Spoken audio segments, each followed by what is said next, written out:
demorou um tempo e algumas frustrações, até que eu entendesse que não importa se você está com uma câmera boa, uma lente legal ou um enquadramento muito bom. Se a sua luz estiver ruim, você está fudido.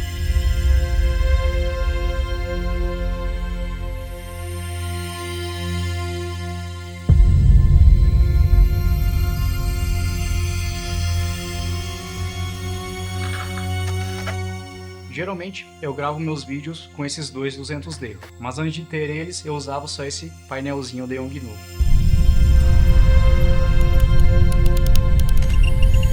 E assim que eu comecei a usar eles, eu só colocava eles um do lado do outro, ligava os dois na mesma potência, sem nenhuma difusão, nada, e foda. Ficava aquele aspecto de entrevista de jornal, sabe? Uma luz dura, direta, além de ser bem incômodo para a pessoa que está sendo gravada. E como esses painéis eles não têm uma potência muito grande, você precisava chegar bem perto da pessoa para poder iluminar ela bem. E depois de gravar algumas vezes eu até fiquei um pouco frustrado porque eu pensei que eu tinha jogado meu dinheiro no lixo. Eu não conseguia tirar uma luz legal desse LED. Com o tempo eu fui estudando, vendo algumas coisas, daí eu descobri que dá para você rebater, difundir, bloquear. Depois que eu fui testando alguns modificadores de luz, eu vi que eu conseguia tirar um resultado bem legal, até com esses painéisinhos aqui.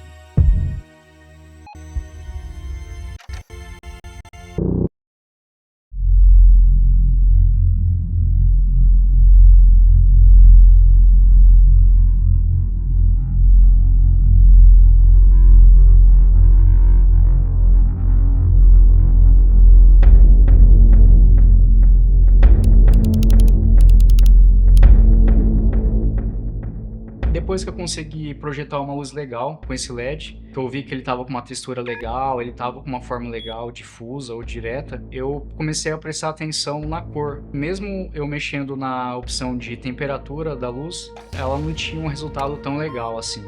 E foi aí que eu descobri sobre CRI e lumens. O CRI, que é o índice de medição de cores que mede a qualidade da luz, ele indica o quão fiel a luz consegue ser ao reproduzir as cores reais do objeto. Geralmente o CRI ele vai de 0 a 100, quanto maior o CRI, melhor a qualidade da luz, e quanto menor, mais baixa a qualidade da cor que ele consegue reproduzir do objeto. Então as luzes que tem um CRI baixo, ele tá estranho, ele tá com um tom magenta ou um tom verde, a matiz da cor não fica legal. Então se você quer saber se a luz que você está comprando tem qualidade, é só verificar o CRI. Se ele tiver mais de 90, tá lindo. E o lumens ele é a quantidade de luz visível que uma luz pode emitir. Esses painéisinhos da Yongnuo que eu tenho tem cerca de 18 watts de potência, então na potência máxima, em 100%, eles chegam a gerar de 2.000 a 3.000 lumens, dependendo da potência, da temperatura da cor. Os Amarants, os 200D que eu tenho, eles são os dois 200 watts, conseguem gerar até 20.000 lumens na potência máxima. E os modelos podem variar de 60, 120, 200, 600, 1200 watts. Quanto maior a potência, quanto maior o CRI, mais alto vai ser o preço deles. E agora falando um pouco sobre temperatura de luz, aqui entra o famoso Kelvin. A temperatura da luz ela vai ser mais quente ou mais fria. Quanto mais quente, mais tom amarelo ela vai ter, e quanto mais frio, mais o tom azulado ela vai ter. E o IN303 ele tem a temperatura de cor variável. Ele pode mudar de 3.200 Kelvin, que é mais quente, até 5.600 Kelvin, que é uma temperatura mais neutra, mais fria. Já o 200D que eu uso, ele é a versão 200D, e D vem de Daylight, que significa que ele é fixo na temperatura de 5.600 Kelvin. Então, se você precisa criar uma cena com uma temperatura mais quente, pode ir numa temperatura mais baixa, cerca de 3.200 Kelvin, ela vai dar um aspecto mais amarelo, mais puxado, com uma temperatura mais quente. Agora, se a sua cena precisa ser um pouco mais neutro, com um balanço de branco mais correto, é só colocá-la em cerca de 5.600 Kelvin, que dá esse aspecto mais clean de imagem. Mas se sua cena precisa ter um aspecto mais frio, é só ir acima de 5.600 Kelvin, que ela vai dar esse aspecto mais frio, mais gelado na imagem, um pouco com um tom mais azulado. Então, se você conseguir ajustar a temperatura da cor da luz corretamente, você consegue dar essas nuances, que pode mudar completamente o mood da sua cena. Isso pode ser a diferença de você produzir um material com uma luz natural ou uma luz forçada. Geralmente, nas minhas gravações, eu tento usar uma variação baixa de temperatura.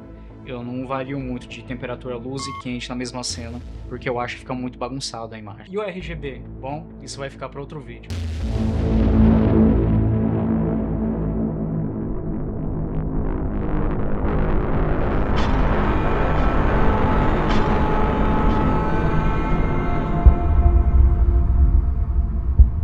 gente já entendeu um pouco sobre as cores das luzes, chegou a hora dos modificadores. Softbox, octabox, balão chinês, é isso que realmente molda a luz. Cada um desses modificadores vai ter um efeito diferente, dependendo de como você precisa que a luz se comporte. E sobre o conceito que define uma luz ser dura ou difusa, é até bem simples. Quanto menor for a fonte de emissão dessa luz, mais concentrada ela vai ser, ou seja, mais dura. E para a luz difusa, quanto maior for a emissão dessa luz, mais difusa ela tende a ser. E para ficar mais fácil, é só pensar o seguinte: o Sol, por exemplo. Ele é um ponto de luz pequeno. Em um dia claro, sem nenhuma nuvem, quando você olha para sua sombra projetada no chão, ela vai ser uma sombra bem dura. Já em um dia nublado, que tem muita nuvem, que o Sol se esconde entre as nuvens, você vai ver que essa luz ela é dissipada, é uma sombra mais difusa, não tão marcada. Aqui, por exemplo, eu estou usando o 200D sem nenhum tipo de modificador e dá para perceber que a luz ela fica bem marcada, bem dura. Quando eu coloco um refletor, a luz vai refletir ali dentro e ela vai ficar mais concentrada ainda em um ponto. Já quando eu coloco esse octabox, por exemplo, ela vai dar uma luz mais macia, mais suave. Você vai perceber que ela vai aplicar o mesmo efeito de um dia nublado. Ele vai deixar ela mais difusa, a luz vai se espalhar melhor e ela vai ficar mais suave. E esse conceito também é a mesma coisa para você utilizar uma luz dura e usar somente um filtro, um pano ali para poder difundir ela diretamente ou também rebater essa luz. Hoje em dia eu tenho um costume de usar uma luz mais difusa, tanto como luz principal quanto luz de recorte. E com essa luz suave eu acho que ela é esteticamente mais agradável, é mais garantido você produzir um material que é esteticamente legal com uma luz suave, independente do ambiente que você estiver gravando ou fotografando. Em contrapartida, a luz dura é um pouco mais difícil de se trabalhar, porque nem tudo que você captar você vai conseguir deixar bonito. E esse tipo de luz também depende bastante do alcance dinâmico da sua câmera, porque se ela for um pouquinho mais intensa, você vai perder informação ou na área clara ou na área escura, ou tentar fazer um meio termo ali e corrigir na pós-produção. Como a maioria dos materiais que eu produzo hoje em dia é voltado para publicidade, eu não chego a utilizar muito uma iluminação dura. Eu utilizo mais elas em algumas imagens de produto, alguns retratos mais conceituais e na gastronomia para fazer imagens de drink ou algum tipo de alimento específico. Já a luz difusa eu uso ela em praticamente tudo que eu produzo. Como eu trabalho sozinho e em produções mais rápidas, eu tendo a montar 2 pontos de luz com iluminação difusa.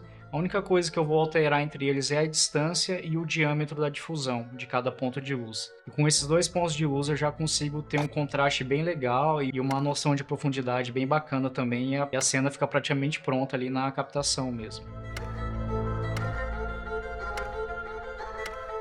Bom, com esse vídeo eu quis mostrar um pouco a importância da luz na cena, que a luz deve ser um dos pontos principais ou o ponto principal da sua atenção quando você for captar uma imagem. Por mais que você tenha uma lente legal, uma câmera, um enquadramento bacana, o assunto for interessante, se a sua luz estiver ruim, seu material não vai ficar bom e você provavelmente não vai conseguir salvar ele na pós-produção. Espero que tenham gostado do vídeo. Se quiserem saber mais sobre algum outro assunto, sobre color grade ou alguma coisa voltado na área de produção de imagem, tanto fotografia quanto vídeo, cinema, é só deixar nos comentários aqui embaixo. E se for um assunto legal, eu gravo aqui.